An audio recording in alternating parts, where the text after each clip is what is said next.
귀뚜라미 소리가 찌르르 하고 울리기 시작하면 한낮의 더위는 어느새 힘을 잃고 스산한 바람이 옷깃을 파고들지요. 계절이 바뀌는 길목입니다. 여러분의 마음속에도 이렇게 문득 예고 없이 계절이 바뀐 순간이 있으신가요? 잊고 지냈다고 생각했던 낡은 노래 한 소절이 길모퉁이에서 풍겨온 낯익은 꽃향기가 수십 년 묵은 기억의 빗장을 풀고 왈칵 쏟아져 들어오는 그런 순간 말입니다. 오늘 황금빛 인생사에서는 바로 그런 순간과 마주한 한 어르신의 이야기를 들려드리려고 합니다. 유일한 낙이었던 동년 노래교실에서 50년 동안 가슴에 묻어두었던 이름을 다시 마주하게 된 이야기. 오늘 사연은 사생활 보호를 위해 내용을 일부 변형했답니다. 잠시 귀를 기울여 주시겠어요? 그날도 여느 때와 같은 화요일 오후였답니다. 일주일에 딱 한 번 제가 이 낡고 눅눅한 반지하바을 벗어나 바깥 공기를 쐬는 날이지요. 동네 문화센터 2층에서 열리는 청춘 노래교실에 가는 날이니까요. 사실 노래를 목청껏 따라 부를 형편은 못 됩니다. 몇 해 전부터 시작된 이명이 귀뚜라미처럼 귓속에서 밤낮으로 울어대서 사람 말소리도 가끔은 물먹은 솜처럼 웅웅거리며 들릴 때가 많았거든요. 노래교실의 그 요란한 반주 소리도 제 귀에는 그저 멀고 아득한 소음처럼 부서질 뿐이었지요. 그래도 그곳에 나가는 이유는 단 하나였습니다. 펄펄 끓는 주전자처럼 기운 넘치는 사람들 틈에 끼어 있으면 잠시나마 살아있다는 실감이 들었기 때문입니다. 퀴퀴한 파스 냄새와 값싼 화장품 냄새가 뒤섞인 그 후텁지근한 공기 속에서 쿵짝거리는 트로트 장단에 무릎피러도 까딱거리다 보면 지긋지긋한 관절염의 통증도 혼자라는 외로움도 잠시는 잊을 수 있었답니다. 그날도 저는 맨 뒷자리 창가 구석에 몸을 말고 앉아 있었습니다. 제 자리는 늘 그곳이었지요. 혹여나 아는 사람이라도 마주칠까, 누가 말을 걸어올까 싶어 늘 구석자리를 찾아 숨었습니다. 창밖으로는 가을 햇살이 비스듬히 교실 바닥으로 쏟아져 내리고 있었고 먼지들이 그 빛을 받아 춤추듯 떠다니는 모습이 보였습니다. 강사가 땀을 뻘뻘 흘리며 율동을 섞어 노래를 가르치고 있었고 아주머니들은 소녀들처럼 웃고 떠들며 그를 따라했습니다. 저는 그저 멍하니 그 광경을 바라보며 창틀에 앉아 꾸벅꾸벅 졸고 있는 늙은 고양이 신세 같다는 생각을 하고 있었지요. 나이 드는 건 소리가 하나씩 사라지는 거구나. 맛도 냄새도 사람의 온기도 다 그렇게 희미해지는 거루구나. 그런 서글픈 상념에 잠겨 있을 때였습니다. 끽 하고 낡은 강당문이 열렸습니다. 몇몇이 고개를 돌렸지만 늦게 온 사람이려니 하고는 금세 무대로 시선을 돌리더군요. 저 역시 무심코 문 쪽을 바라보았습니다. 그리고 그 순간 제 새삼의 모든 소리가 거짓말처럼 멎어버렸습니다. 웅웅거리던 이명소리도 시끄럽던 트로트 반주소리도 사람들의 웃음소리도 모든 것이 사라지고 완벽한 정적만이 제 주위를 감쌌습니다. 문 앞에 서 있는 한 여자. 희끗희끗한 머리를 곱게 빗어 넘겨 쪽을 찌고 목에는 다나한 연보라색 스카프를 두르고 있었습니다. 얼굴에는 세월의 강이 깊은 고를 파놓았지만 그 고요하고 맑은 윤빛만큼은 조금도 변하지 않았더군요.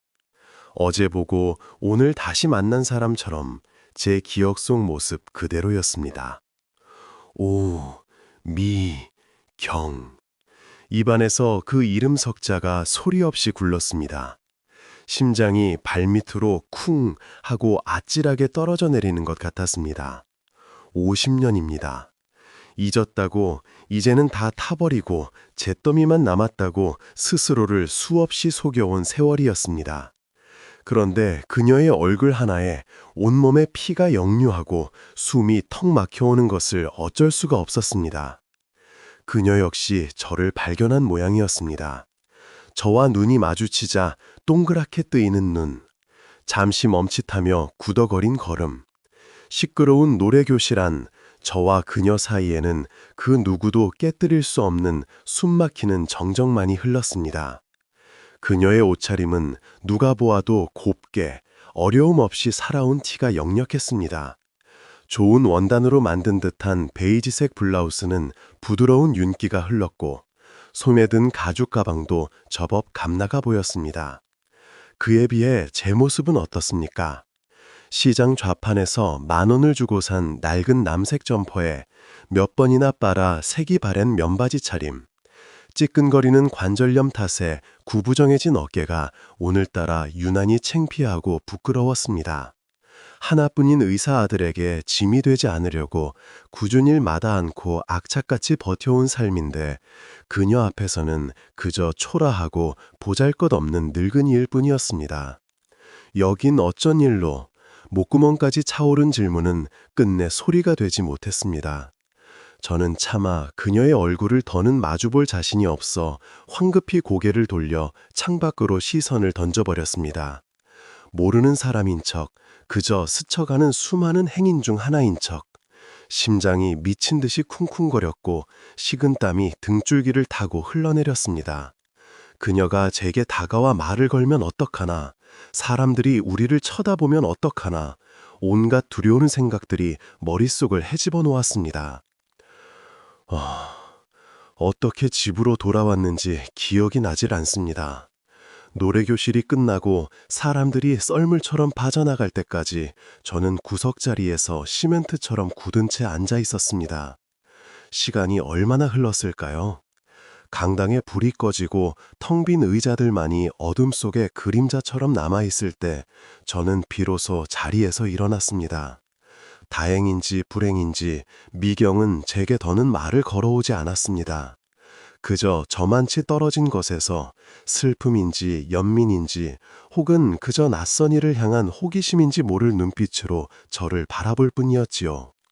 그 시선이 등 뒤에 뜨거운 못처럼 박히는 것 같아 저는 더욱 몸을 웅크린 채 서둘러 강당을 빠져나왔습니다. 삐걱거리는 낡은 철문을 열고 들어선 반지하 방에는 차갑고 눅눅한 공기가 저를 맞았습니다. 해가 짧아진 탓에 오후 8시밖에 안 되었는데도 방 안은 벌써 어둑어둑했습니다. 창문은 길바닥과 거의 맞닿아 있어 지나가는 사람들의 발목과 자동차 바퀴만이 겨우 보일 뿐이었죠. 의사 아들은 이런 데서 어떻게 사시냐고 당장 번듯한 아파트라도 얻어드리겠다며 올 때마다 성화였습니다. 하지만 저는 그때마다 손사래를 쳤지요. 됐다. 나는 여기가 남들 눈에 안 띄고 마음 편하다. 네 신세지기 시작하면 끝도 없어. 짐이 되면 안 된다. 절대로. 그 생각 하나가 제 평생을 지배해온 족쇄 같은 것이었습니다.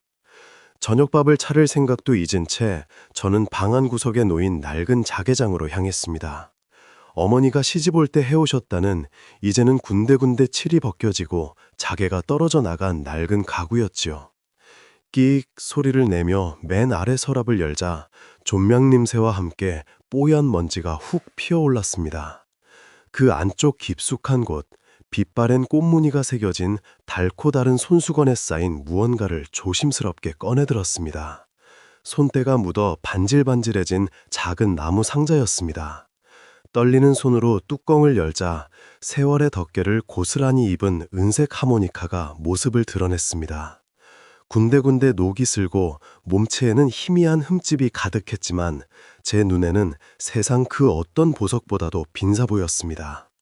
이 하모니카는 제 20의 청춘의 전부였고 그리고 제 손으로 부서뜨린 첫사랑의 유일한 증표였으니까요.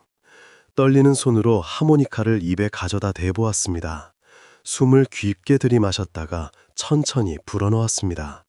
하지만 푸 하고 거친 숨만 셀 뿐 예전처럼 맑고 청아한 소리는 나지 않았습니다. 몇 번을 더 시도해 보았지만 결과는 마찬가지였습니다. 관절염으로 뻣뻣하게 굳어버린 손가락이 오랜 세월에 무뎌진 폐활량이 저를 비웃는 것만 같아 야속했습니다. 결국 저는 하모니카를 가슴에 품은 채 차가운 방바닥에 주저앉고 말았습니다. 그리고 까마득한 옛날로 다시는 돌아갈 수 없는 그 시절, 그 강둑으로 하염없이 걸어 들어갔습니다. 제가 23이던 해, 그러니까 1970년이었죠. 그때의 저는 비록 가진 것은 없었지만 세상 무서울 것이 없는 뜨거운 청춘이었습니다. 낮에는 공사판에서 시멘트 먼지를 뒤집어 쓰고 밤에는 동네 야학교실에서 늦깎이로 글을 데우며 악착같이 살았지요. 그런 저의 팍팍하고 고단한 삶에 한 줄기 햇살처럼 스며든 사람이 바로 미경이었습니다. 야학에서 함께 공부하던 동갑내기 미경이는 유난히 눈이 맑고 웃음이 많은 아이였습니다. 읍내에서 제법 규모가 있는 포목점을 하던 집안의 외동딸이었죠. 저 같은 날품파리와는 사는 세상이 다른 아이였습니다. 야학의 다른 아이들은 제 거친 손과 작업복에 밴 땀 냄새를 애써 외면하곤 했지만 미경이만은 달랐습니다. 오히려 저의 성실함을 존경의 눈빛으로 바라봐주던 유일한 사람이었습니다. 진수 씨 손은 참 멋있어요. 열심히 사는 사람 손 같아서요. 까맣게 때가 낀 제 손을 보고 그렇게 말하며 수줍게 웃던 아이였습니다. 그 웃음 한 번에 공사판의 고단함이 눈 녹듯 사라지곤 했지요. 저희의 데이트 장소는 늘 읍내를 가로지르는 강둑이었습니다. 주머니가 가벼웠던 제가 그녀에게 해줄 수 있는 것이라곤 품에서 낡은 하모니카를 꺼내 그녀만을 위한 연주를 들려주는 것뿐이었습니다. 아버지가 물려주신 낡은 하모니카였지만 저는 밤마다 그걸 불며 외로움을 달래곤 했었지요. 서툰 솜씨였지만 미경이는 세상 어떤 음악회보다 좋다며 풀밭에 앉아 조용히 눈을 감고 제 연주를 들어주었습니다. 그리고는 늘 아이처럼 손뼉을 치며 좋아했지요. 진수 씨 하모니카 소리를 들으면요. 꼭 내가 저 푸른 하늘을 훨훨 다는 새가 된 것 같아요. 마음이 편안해져요. 수줍게 웃으며 말하던 그녀의 뺨은 저녁 노을처럼 붉게 물들어 있었습니다. 그 모습을 보는 것만으로도 저는 세상을 다 가진 듯 행복했습니다. 어느 늦가을 날 미경이는 제게 직접 짠 것이라며 고운 연보라색 실크 스카프를 선물했습니다. 보드라운 천을 만지작거리며 제가 어쩔 줄 몰라 하자 그녀는 제 목에 직접 스카프를 둘러주며 말했습니다. 이거 두르고 있으면 힘든 일도 다 잘 풀릴 거예요. 꼭 행운의 부적처럼요. 진수 씨는 꼭 잘 될 사람이에요. 그 부드러운 감촉, 그녀의 따스한 마음이 고스란히 전해져와 저는 차마 고맙다는 말도 제대로 하지 못하고 그저 고개만 푹 숙이고 말았습니다.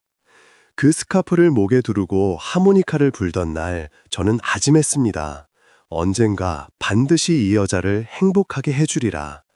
이 차갑고 딱딱한 강둑의 돌멩이 대신 푹신한 소파가 있는 따뜻한 집을 선물하리라. 제 연주에 맞춰 미경이가 흥얼거리던 콧노랫 소리, 찌르르 울어대던 풀벌레 소리, 어둠 속에서 반짝이던 반딧불이, 잔잔히 흐르던 강물 소리, 그 모든 것이 23 박진수의 세상이었고 전무였습니다. 하지만 신은 가난한 젊은이의 행복을 오래 허락하지 않으시더군요. 그해 겨울이 시작될 무렵 지병을 앓으시던 아버지가 자리에 눕고 마셨습니다. 가뜩이나 넉넉지 않던 살림에 병원비는 눈덩이처럼 불어났고 결국 살던 초가집마저 남의 손에 넘어가게 되었습니다. 저는 동생들과 어머니를 데리고 남의 집 헛간 신세를 져야 했지요. 공사판 일만으로는 도저히 감당할 수가 없어 저는 밤낮 없이 꾸준히 일을 닥치는 대로 해야 했습니다. 연탄 배달, 식당 허드렛 일, 읍내 장터 짐꾼 노릇까지 몸이 10개라도 모자랄 지경이었습니다. 그러다 보니 미경이를 만나는 횟수도 자연스레 줄어들었지요. 보고 싶었지만 흙먼지 투성이인 제 모습을 그녀에게 보이고 싶지 않았습니다. 그녀를 만날 때마다 제 가난이 더욱 사무치게 느껴져 괴로웠기 때문입니다. 어느 날 오후 연탄재를 잔뜩 뒤집어 쓴 채로 읍내를 지나다 포목점 앞에 서 있는 미경이를 보았습니다. 그녀 곁에는 멀끔하게 양복을 차려입은 낯선 남자가 서 있었습니다. 읍내에서 가장 큰 양조장을 하는 집 아들이라는 소문이 바다한 사내였지요. 남자는 미경이에게 눈부시게 고운 색깔의 비단피를 보여주며 환하게 웃고 있었고, 미경이도 마주보며 옅은 미소를 짓고 있었습니다. 그 순간 저도 모르게 담벼락 뒤로 몸을 숨기고 말았습니다. 심장이 서늘하게 식어내리는 것 같았습니다. 제 남루한 행색과 시멘트 가루가 박힌 거친 손이 미치도록 부끄러웠습니다. 도저히 넘을 수 없는 거대한 벽을 실감했습니다. 나는 고작 낡은 하모니카 소리밖에 줄 수 있는 것이 없는데 저 남자는 저렇게 고운 오색 비단을 선물하는구나. 내가 과연 저 여자를 행복하게 해줄 수 있을까? 아니, 오히려 내 지독한 가난이 저 맑은 아이의 발목을 잡는 무거운 짐이 되는 것은 아닐까? 그날 이후 저는 의식적으로 미경이를 피하기 시작했습니다. 야학에도 나가지 않았고 우리가 함께 걷던 강둑 근처에는 얼씬도 하지 않았습니다. 그녀가 선물해준 연보라색 스카프는 차마 버리지 못하고 자개장 가장 깊숙한 곳에 넣어두었습니다. 하모니카를 불 때마다 행복했던 기업 대신 양조장 아들 앞에서 웃던 그녀의 모습과 제 자신의 무력함이 떠올라 숨이 막힐 듯 괴로웠기 때문입니다. 며칠 뒤 미경이가 수소문 끝에 제가 일하는 공사장으로 저를 찾아왔습니다. 뽀얀 먼지가 자욱한 공사장에 나타난 그녀의 모습은 마치 다른 세상 사람 같았지요. 진수 씨, 왜 자꾸 나 피해요? 무슨 일 있어요? 얼굴이 반쪽이 됐네. 제 얼굴을 어루만지려는 그녀의 손길을 저도 모르게 탁 쳐내고 말았습니다. 그녀의 얼굴엔 걱정과 서운함이 가득했습니다. 그렁그렁한 눈망울을 보자 마음이 약해지려 했습니다. 안 된다. 여기서 끊어내야 한다. 저 아이의 밝고 고운 미래를 위해서 나 같은 놈은 사라져주는 것이 맞다. 저는 차갑게 마음을 먹었습니다. 그리고 제 인생에서 가장 잔인하고 못된 거짓말을 시작했지요. 일부러 더 거칠고 상스러운 말투를 골라 그녀에게 상처를 주었습니다. 이제 그만하자. 너랑 만나는 거 처음부터 그냥 심심해서였어. 하늘이 무너지는 듯한 표정으로 저를 바라보는 미경이의 눈을 저는 차마 똑바로 마주 볼 수가 없었습니다. 시선을 피한 채 퉁명스럽게 말을 이었습니다. 니네 집이 읍내에서 제일 큰 포목점이라니까 뭐라도 좀 얻어먹을까 싶었던 거지. 근데 이젠 지겹다. 진수씨, 거짓말이지? 우리 약속했잖아. 힘들어도 같이 이겨내자고 약속했잖아. 그녀의 목소리가 가늘게 떨리고 있었습니다. 그렁그렁 맺혀있던 눈물이 끝내 뺨을 타고 흘러내렸습니다. 그 눈물을 보면 모든 게 다 무너져 내릴 것 같았습니다. 약속? 그런 걸 고지고대로 믿었어? 순진하긴. 야, 정신 차려. 앞으론 나 같은 놈 말고 그 양조장 아들이나 만나. 그 편이 네 팔자에도 훨씬 좋을 거야. 제 심장을 제가 직접 칼로 도려내는 심정이었습니다. 하지만 저는 끝까지 모진 말을 내뱉었습니다. 미경이의 뺨으로 뜨거운 눈물 한 방울이 뚝 하고 굴러떨어지는 것을 보았지만 저는 끝내 매정하게 뒤돌아섰습니다. 망치질 소리가 귀청이 터져라 요란하게 울리는 공사장을 빠져나오며 저는 소리 없이 울었습니다. 제 인생에서 가장 찬란하게 빛나던 순간이 바로 제 손으로 산산이 부서져 내리는 순간이었습니다. 그날 이후 미경이가 양조장 아들과 혼인을 했다는 소식을 전해 들었습니다. 잘된 일이라고, 그래야 마땅하다고 스스로를 수백 번, 수천 번 위로했습니다. 하지만 밤마다 텅 빈 헛간에 누워 낡은 하모니카를 끌어안고 숨죽여 울어야 했습니다. 하모니카를 불면 그녀의 웃음소리가 들리는 것 같아 더는 불 수가 없었습니다. 다시 현재로 돌아와 반지 앞 방의 차가운 침대에 누워 저는 뜬 눈으로 밤을 새웠습니다.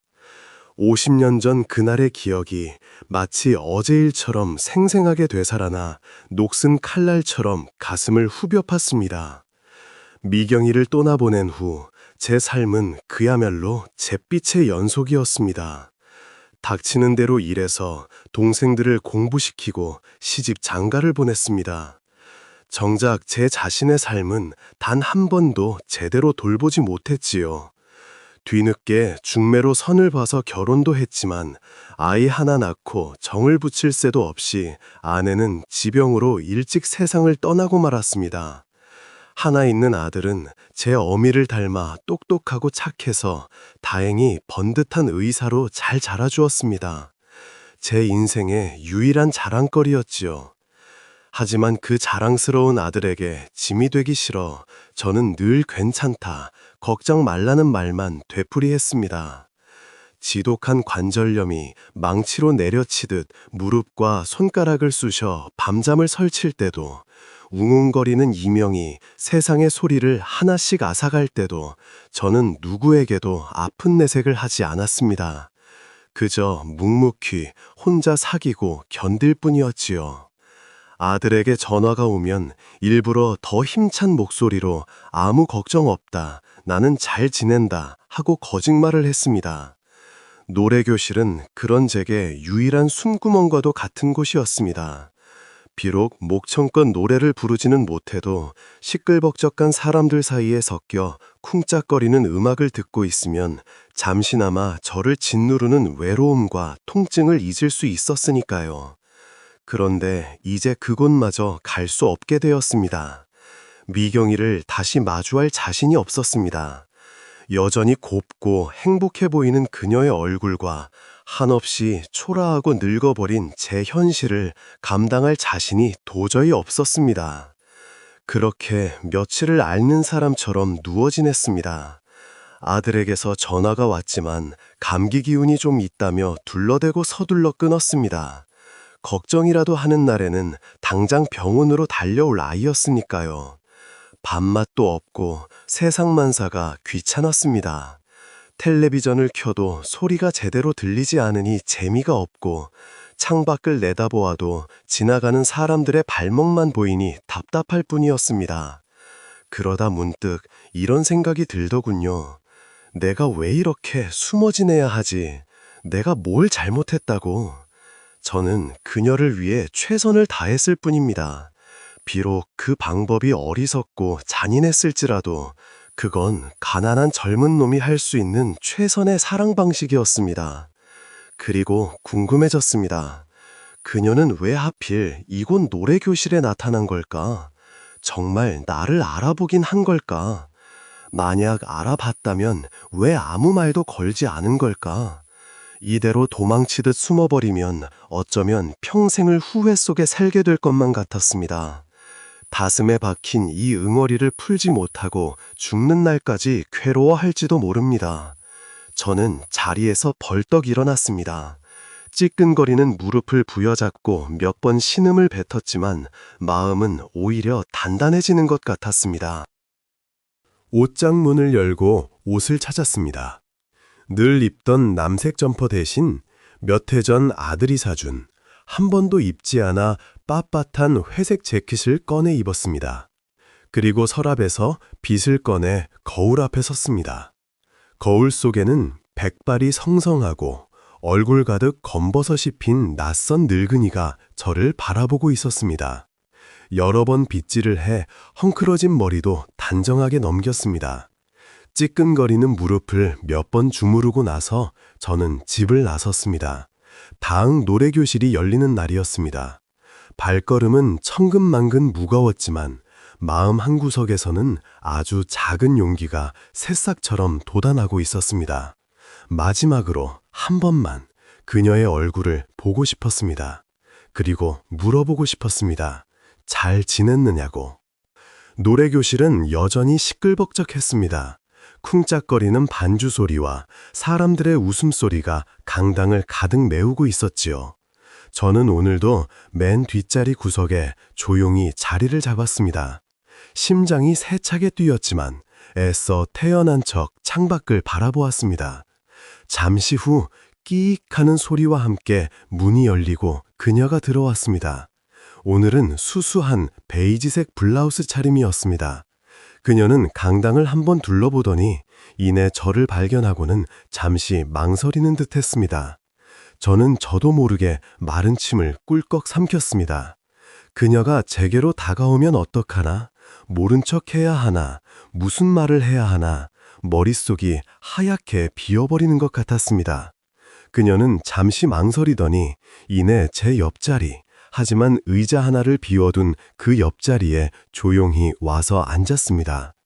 노래 강사의 우렁찬 목소리와 신나는 반주 소리 속에서 저와 그녀 사이에는 어색하고 무거운 침묵이 흘렀습니다. 저는 손가락만 꼼지락거리며 차마 그녀의 얼굴을 쳐다보지 못했습니다. 하지만 그녀의 옷에서 풍겨오는 은은한 비누 향기가 코 속으로 스며들었습니다. 50년 전 그녀의 검고 긴 머리칼에서 나던 바로 그 냄새와 겹쳐져 쿵칸거리던 심장이 다시 한번 발밑으로 쿵 하고 내려앉는 듯 했습니다. 한 시간이 영겁처럼 길게 느껴졌습니다. 노래교실이 끝나고 사람들이 하나둘씩 자리를 뜨기 시작했습니다. 저 역시 이 어색한 자리에서 벗어나고 싶어 황급히 일어나려는데 바로 그때였습니다. 그녀가 나지막이 입을 열었습니다. 잠깐 이야기 좀 할 수 있을까요? 그 한마디에 제 발걸음은 땅에 뿔이라도 내린 듯 꼼짝도 할 수 없었습니다. 저는 천천히 고개를 돌려 그녀를 바라보았습니다. 그녀는 여전히 맑은 눈으로 저를 보고 있었습니다. 저희는 문화센터 근처의 작은 공원 벤치에 나란히 앉았습니다. 젊은 시절 제가 하모니카를 불어주던 그 강둑은 아니었지만 볼을 스치는 서늘한 가을바람과 서쪽 하늘을 붉게 물들이는 지는 노을은 그때와 꼭 닮아 있었습니다. 우리는 한동안 아무 말도 하지 않았습니다. 저는 미경이의 곱고 잘 관리된 손과 제 주름지고 마디 굵은 손을 번갈아 내려다보며 더욱 할 말을 잃었습니다. 50년이라는 세월이 만들어낸 이 깊고 아득한 간극을 도대체 무슨 수로 메울 수 있을까? 막막하기만 했습니다. 먼저 침묵을 깬 것은 미경이었습니다. 그녀의 목소리는 세월의 흐름에도 여전히 곱고 차분했습니다. 잘 지냈어요? 그 평범하기 짝이 없는 한마디에 수십 년 동안 억눌러 왔던 감정이 울컥 치밀어 올랐습니다. 목이 메어와 차마 대답을 할 수가 없었습니다. 저는 간신히 고개만 한번 끄덕였습니다. 미경이는 희미하게 웃으며 말을 이었습니다. 당신 많이 원망했어요. 한동안은요. 어떻게 그렇게 한마디 말도 없이 그렇게 매정하게 돌아설 수 있나 싶어서요. 밤마다 얼마나 울었는지 몰라요. 미안했네. 쉰 목소리로 간신히 쥐어짜낸 한마디였습니다. 그런데요, 시간이 한참 지나고 나서야 알았어요. 철이 들고 나서야 깨달았지요. 그게 당신 진심이 아니었다는 거. 나 잘 살라고 내 앞길 막기 싫어서 일부러 모진말 하고 돌아섰다는 거 맞죠? 저는 놀라 그녀를 쳐다보았습니다. 미경이의 눈은 촉촉하게 젖어 있었지만 그 눈빛은 모든 것을 다 이해한다는 듯 따뜻하고 깊었습니다. 남편은 좋은 사람이었어요. 평생 저한테 잘해줬고 자식들도 번듯하게 잘 키웠어요. 저도 남편한테 최선을 다하며 살았고요. 몇 해 전에 먼저 하늘나라로 갔지만 후회는 없어요. 행복했어요. 그녀는 담담하게 자신의 삶을 이야기했습니다. 그리고 오늘 이곳 노래교실에 온 진짜 이유를 털어놓았습니다. 얼마 전에 고향 친구를 우연히 만났는데 당신 소식을 들었어요. 아직 혼자 좀 어렵게 지낸다고. 아드님이 의사라는데도 신세지기 싫다고 고집 부리면서 반지하에서 혼자 사신다고요. 그 말을 듣는데 가슴이 철렁 내려앉더군요. 그녀는 말을 잇지 못하고 잠시 입술을 깨물었습니다. 그래서 보고 싶었어요. 그냥 얼굴이라도 한번 보고 잘 지내는지, 밥은 잘 챙겨 먹고 다니는지 물어보고 싶었어요. 당신이 나한테 그랬던 것처럼 나도 당신이 잘 살기만을 평생 바랐으니까요. 그녀가 찾고 있었던 것은 양조장 사모님의 화려한 삶에 대한 과시가 아니었습니다. 낡은 하모니카를 불어주던 가난한 청년의 안부였습니다. 제 눈시울이 뜨거워졌습니다. 제가 평생토록 짐이라 여기고 부끄러워했던 가난과 초라함이 그녀에게는 아무것도 아니었던 것입니다. 제가 그녀를 위해 져버렸다고 생각했던 그 마음이 실은 그녀의 가슴 속에 50년 동안 고스란히 살아있었던 것입니다. 온몸의 긴장이 눈 녹듯 풀리면서 수십 년 묵은 체증이 스르르 내려가는 듯 했습니다. 가슴을 짓누르던 무거운 돌덩이가 사라지는 기분이었습니다. 저는 떨리는 손으로 재킷 주머니를 뒤적였습니다. 그리고는 낡고 빛바랜 은색 하모니카를 꺼내 보였습니다. 미경이의 눈이 동그래졌습니다. 어머나, 아직도 가지고 있었네요? 이거라도 없었으면 아마 진작에 못 살았을 게야. 저는 하모니카를 입에 가져갔습니다. 지독한 관절염으로 손가락은 제 마음대로 움직여주지 않았고 숨은 턱까지 차올랐습니다. 하지만 저는 온 힘을 다해 남아있는 마지막 기력을 모두 끌어모아 숨을 불어넣었습니다.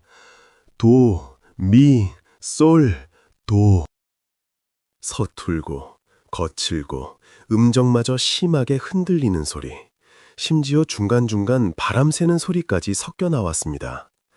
하지만 그 멜로디는 분명 50년 전 저물역 강둑에서 미경이에게 들려주던 바로 그 노래였습니다. 저의 서툰 사랑이었고 눈부신 청춘이었고 그리고 가장 아픈 고백이었습니다. 멜로디는 몇 소절 이어지지 못하고 결국 바튼 기침과 함께 멎어버렸습니다. 콜록, 콜록. 저는 차마 고개를 들지 못했습니다. 이토록 초라하고 볼품없는 연주라니 부끄러웠습니다. 하지만 그것이 지금의 제가 할 수 있는 유일한 대답이었습니다. 50년의 세월을 건너 그녀에게 보내는 저의 진심이었습니다. 어깨를 들썩이며 기침하는 제 등을 미경이가 가만히 쓸어주었습니다.